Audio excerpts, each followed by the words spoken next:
लेकिन दूसरी तरफ हज 2026 के हवाले से भी बात करते हैं। मरकजी वजारत या किरण रिजिजू के पास जो इस वक्त बड़ी जिम्मेदारी है, उनकी जानिब से किए जाने वाले इंतजामात का रफ्ता रफ्ता ही सही मगर असर भी देखने को मिला है।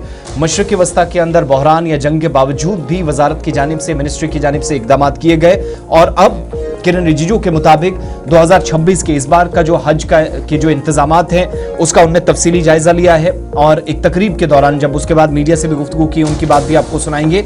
लेकिन उनके मुताबिक माजी के मुकाबले इस बार बेहतर अंदाज में तमाम तर तैयारियां जारी हैं और याद रखिएगा मिनिस्ट्री ऑफ माइनॉरिटी अफेयर्स पर इस बार ज्यादा जिम्मेदारी यह है कि इस बार बहुत सारे रूट्स हज सफर का या मुकद्दस सफर का आगाज तब हुआ जब मशरक़ वस्ता में जंग की वजह से बहुत सारे फिजाई रास्ते रवाबित मुतासिर हुए थे, रूट्स बनते, लेकिन इसके बावजूद भी भारतीय आज़मीन की हज बहिफाजत हो, उनकी हिफाजत को यकीनी बनाया जाए। मरकजी वजीर के मुताबिक इस तौर पर खास मरकजी हुकूमत की जानिब से खास तौर से इस पर तवज्जो दी गई है। साथ साथ हज ऑपरेशंस को हमवार बनाने के लिए तमाम मरकजी हज कमेटियां, रियासती हज कमेटियां कोऑर्डिनेटेड एफर्ट्स के साथ मुश्तरका तौर पर हज 2026 को कामयाब बनाने के लिए इस वक्त सरगर्म है। और इन इंतजामात के दरमियान जब यहाँ पर तैयारियां पहले से की गई, 1,75,000 का जो मरकजी कोटा भारत के पास हर साल की तरह रहा है, इस बार भी हजारों की तादाद में आज़मीन मुल्क की मुख्तलिफ रियासतों से जो सऊदी अरब रवाना हुए हैं, वहां पर भी इंतजामात और हज कमेटी ऑफ इंडिया या मकामी जिम्मेदारान, नोडल ऑफिसर से लेकर सब तक एक एक करके इज्तिमाई तौर पर जिम्मेदारी किरण रिजिजू के मुताबिक दी गई है। और इसलिए उनने कहा कि हुकूमत कम अज कम या वजारत पुरज़्म इस बात के लिए है कि माजी की तरह कोई शिकायत ना आए, उन सबको दूर करने की कोशिश वजारत की जानिब से की गई है। तमाम एजेंसीज, तमाम इदारे मुतहरिक नजर आ रहे हैं। किरण रिजिजू को जरा सुनिएगा जो हज 2026 के हवाले से हुकूमत के इंतजामात पर बात कर रहे थे। आप सबको पता है कि हाजीज लोग खुश हैं, जो हज के लिए जाते हैं वो अपने पैसे से जाते हैं।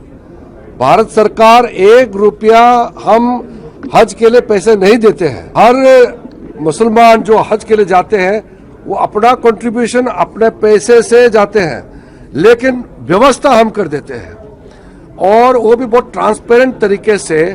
हज का जो मैनेजमेंट है वो टूर ऑपरेटर हज कमेटी ऑफ इंडिया के माध्यम से हम ऑर्गेनाइज करते हैं। हम सिक्योरिटी देते हैं, हम हेल्थ का पूरा सुविधा देते हैं और पूरा उनका जो प्रक्रिया है, यहाँ से हमारा मंत्रालय से लेकर के विदेश मंत्रालय तक और सऊदी अरब में मक्का मदीना में जो अरेंजमेंट है उसमें पूरा हमारा ऑफिसर्स लोग मैनेजमेंट करते हैं। किसी ने वहाँ टॉयलेट और बाथरूम में पानी भर गया, ये वीडियो सर्कुलेट किया, तो आपको पता है हमारे जो ऑफिसर है कितना बात सुनना पड़ता है। वहाँ सऊदी अथॉरिटी ने कहा है कि अगर कोई बाथरूम में ब्लॉक हो गया, कोई सीवेज का प्रॉब्लम है, तो वो अथॉरिटी को कंप्लेंट करना चाहिए कि मीडिया में, सोशल मीडिया में वीडियो को सर्कुलेट करना चाहिए।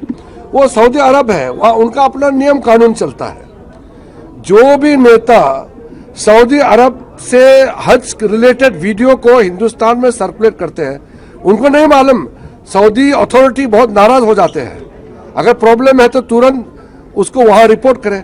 और जो विषय आया, मैंने तुरंत मीटिंग किया और ये पता चला कि एक जगह वो बाथरूम जो पानी भर गया, उसको 1 घंटे में वहाँ के अथॉरिटी लोग उसको मरम्मत कर दिया और ठीक कर दिया।